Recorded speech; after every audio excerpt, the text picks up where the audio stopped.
बिस्मिल्लाहिर्रहमानिर्रहीम। अस्सलाम वालेकुम। आज हम बात करने लगे हैं first year biology chapter number 8 lecture number 2। Last time हम लोगों ने इंट्रोडक्शन टू फंजाई के हवाले से बात की थी और कुछ बात इसके टेक्सोनोमिक स्टेटस पे भी हमने की थी। आज का जो हमारा टॉपिक है द बॉडी ऑफ फंगस, कि फंगस की बॉडी किस तरह से होती है। तो उसमें पहला point, the body of fungus is called mycelium. तो फंगस की जो बॉडी है, नॉर्मली एक फंजाई की जो बॉडी है, हम उसको माइसीलियम का नाम देते हैं। माइसीलियम जो है वो हाइफी पर मुश्तमिल होती है। हाइफी है क्या? It is a long slender branched tubular filaments type structure है। ये आपको यहाँ पे नज़र आ रहा है। ये लॉन्ग है, स्लेंडर है, ये मीन्स के पतला है, ब्रांच स्ट्रक्चर है, ट्यूबुलर है और फिलामेंटस टाइप जो है ये एक स्ट्रक्चर है जिसको आप हाइफी कहते हैं। ये जिस सरफेस के ऊपर जाके अटैच होती है हाइफी, यानी वो डेड ऑर्गेनिक मैटर जहाँ से फंजाई जो है वो अपनी फूड जो है वो एब्जॉर्ब करती है, उसको आप सबस्ट्रेटम का नाम देते हैं।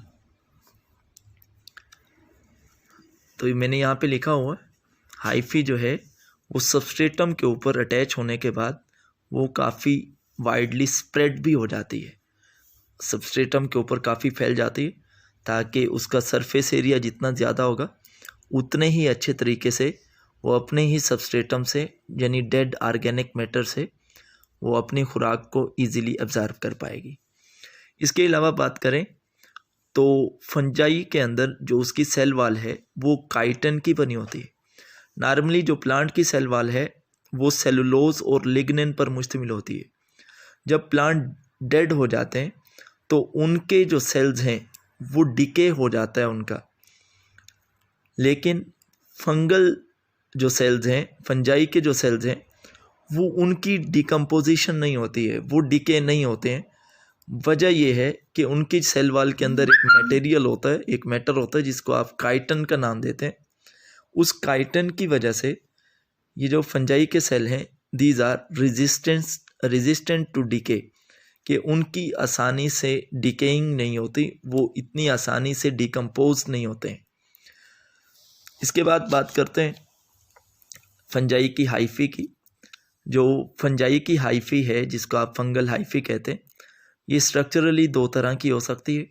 कुछ फंजाई के अंदर जो हाइफी है वो सेप्टेट होती है, कुछ फंजाई के अंदर हाइफी नॉन सेप्टेट होती है। सेप्टेट हाइफी की निशानी ये है कि उसके अंदर हर सेल के बाद क्रॉस वाल्स मौजूद होंगी। इस स्ट्रक्चर के अंदर आप लोगों को नज़र आ रहा है कि ये हर सेल के बाद आपको ये दरमियान में क्रॉस वाल्स नज़र आ रही हैं। तो इन क्रॉस वाल्स को हम नाम देते हैं सेप्टा का। तो सेप्टेट हाइफी ऐसी हाइफी को कहते हैं जिसमें सेप्टा प्रेजेंट होती हैं और हर सेल के बाद एक सेप्टा मौजूद होता है, और हर सेल के अंदर सिंगल न्यूक्लियाई भी हो सकता है, यानी एक न्यूक्लियस भी हो सकता है, और एक से ज़्यादा न्यूक्लियस भी हो सकते हैं। तो ऐसे सेल जिनमें एक न्यूक्लियस होगा उनको मोनोन्यूक्लिएटेड सेल्स कहते हैं, और जिनके अंदर दो सेल्स होंगे उनको बाई न्यूक्लिएटेड सेल्स का नाम देते हैं। सेप्टेट हाइफी के अंदर एक सेल का दूसरे सेल के साइटोप्लाज्म के साथ जो कनेक्शन होता है वो पोर्स के साथ ज़रिए होता है। वो पोर्स इन सेप्टा के अंदर होते हैं, यानी सेप्टेट हाइफी के सेप्टा में इन क्रॉस वाल्स में छोटे छोटे पोर्स होते हैं, जिनकी वजह से एक सेल का साइटोप्लाज्म दूसरे सेल में और दूसरे सेल का साइटोप्लाज्म तीसरे सेल में फ्लो करता है। तो इस तरीके से निचले सेल्स में मौजूद जो साइटोप्लाज्म है ये टॉप पे मौजूद सेल्स तक फ्लो कर जाता है, जिसकी वजह से अगर इनको फेवरेबल कंडीशंस मिल जाएं, टेम्परेचर भी फेवरेबल हो और वाटर की अवेलेबिलिटी भी हो, तो ये फंजाई काफ़ी तेज़ी से ग्रो करना स्टार्ट कर देती है। इसके अलावा हम बात करें अगर नॉन सेप्टेट हाइफी की, तो इसमें हर सेल के बाद सेप्टा मौजूद नहीं होते, क्रॉस वाल्स मौजूद नहीं होती। या आप यहाँ से देख सकते हैं कि इसमें हर सेल के बाद कोई भी क्रॉस वाल नज़र नहीं आ रही। तो ये पूरी की पूरी हाइफी हमें ऐसे लगती है कि जैसे ये मल्टी न्यूक्लिएटेड लार्ज सेल हो, कि ऐसा बड़ा सेल हो जिसमें बहुत सारे न्यूक्लियस मौजूद हैं। तो ऐसी हाइफी जिसमें जो इस तरह से दिखे बगैर क्रॉस वाल्स के, और इसमें बहुत सारे न्यूक्लियस बगैर किसी क्रॉस वाल के मौजूद होंगे, तो इस तरह की हाइफी को कोइनोसाइटिक हाइफी का नाम देते हैं। अब यहाँ पे साइटोप्लाज्म मूव तो करता है एक सेल से दूसरे सेल में सेप्टेट हाइफी के अंदर, लेकिन फिर भी दरमियान में रिस्ट्रिक्शंस आती हैं, साइटोप्लाज्म की मूवमेंट में हर्डल्स आते हैं, जिसकी वजह से इतना ज़्यादा इफ़ेक्टिव तरीके से साइटोप्लाज्म ये लोअर सेल से टॉप के ऊपर मौजूद जो सेल्स हैं वहाँ तक मूव नहीं कर पाता है। लेकिन अगर हम बात करें नॉन सेप्टेट हाइफी की, तो यहाँ पे साइटोप्लाज्म की जो मूवमेंट है वो एक जगह से दूसरी जगह तक काफ़ी ज़्यादा इफ़ेक्टिवली होती है, जिसकी वजह से इसकी ग्रोथ काफ़ी ज़्यादा होती है। कभी कभी अगर फेवरेबल कंडीशंस हों तो जो हाइफी है ये डेड मटेरियल के ऊपर, जिसको हमने सबस्ट्रेटम का नाम दिया है, ये उसके ऊपर काफ़ी ज़्यादा तेज़ी से फैल जाती है, और वहाँ से इस वजह से तेज़ी से फैलती है ताकि उस फंजाई का सरफेस एरिया ज़्यादा हो जाए, और वो उस सबस्ट्रेटम से जितना ज़्यादा सरफेस एरिया होगा उतनी ही ज़्यादा तेज़ी से, उतनी ही ज़्यादा आसानी से वो ज़्यादा से ज़्यादा जो फूड है वो अपनी एब्ज़ॉर्ब कर पाएगी। इसके अलावा ये जो फंजाई के तमाम सेल्स होते हैं वो मेटाबॉलिकली एक्टिव होते हैं, क्योंकि वो काफ़ी तेज़ी से ग्रो कर रहे होते हैं। और आपकी बुक के मुताबिक कुछ फंजाई ऐसी हैं जो एक दिन में 1 किलोमीटर तक जो है वो ग्रो कर सकती हैं, ठीक है। कुछ ऐसी फंजाई हैं जिनमें यहाँ पे एग्जांपल है यीस्ट की। यीस्ट वो वाहिद फंजाई है जो नॉन हाइफल है और यूनिसेलुलर है। बहुत सारी फंजाई मल्टी सेलुलर भी होती है, ये यीस्ट यूनिसेलुलर फंजाई है और नॉन हाइफल है, इसमें हाइफी नहीं होती है।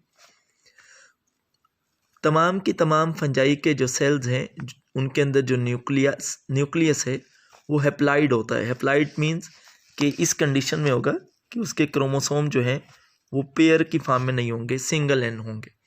लेकिन जब उनमें सेक्सुअल रिप्रोडक्शन के दौरान जाइगोट की फॉर्मेशन होती है तो फिर उनके जो सेल्स हैं वो हैप्लाइड नहीं रहते, वो 2n बन जाते हैं, जिसको आप डिप्लाइड का नाम देते हैं। इसके अलावा जो फंजाई के सेल्स हैं, फंजाई की जो बॉडी है हाइफी है, वो कभी कभार कम्पैक्ट फॉर्म में अरेंज होती है, ऑर्गेनाइज होती है, और उससे डिफरेंट तरह के स्ट्रक्चर्स जो हैं वो बनते हैं। फंजाई का जो स्ट्रक्चर है वो कुछ इस अंदाज से होता है कि जब वो सबस्ट्रेटम के ऊपर अटैच होती है तो वो काफ़ी तेज़ी से जो है वो ग्रो करती है, क्योंकि उसके तमाम के तमाम सेल जो हैं वो मेटाबॉलिकली एक्टिव होता है। ये फ़र्ज़ किया ये सबस्ट्रेटम है वो डेड मटेरियल है जिसके ऊपर फंजाई ग्रो कर रही है, ये उसकी हाइफी है। कुछ हाइफी के अंदर, तमाम हाइफी नहीं, कुछ हाइफी के अंदर सबस्ट्रेटम के साथ अटैच होने के लिए इसके ऊपर कुछ रूट लाइक स्ट्रक्चर्स बनते हैं, इनको राइजाइड्स का नाम देते हैं। ये राइजाइड उस फंजाई की हाइफी को जो है वो सबस्ट्रेटम के साथ अटैच होने में हेल्प करती हैं। ये था आज का हमारा लेक्चर बॉडी ऑफ फंगस के हवाले से। यहाँ तक आप लोगों का कोई क्वेश्चन हो या आप लोगों को कोई बात समझ ना आई हो तो आप लोग कमेंट सेक्शन के अंदर क्वेश्चंस पूछ सकते हैं। इंशाल्लाह मैं आपके तमाम सवालात का जवाब देने की कोशिश करूँगा। कल तक के लिए अल्लाह हाफिज़ जी।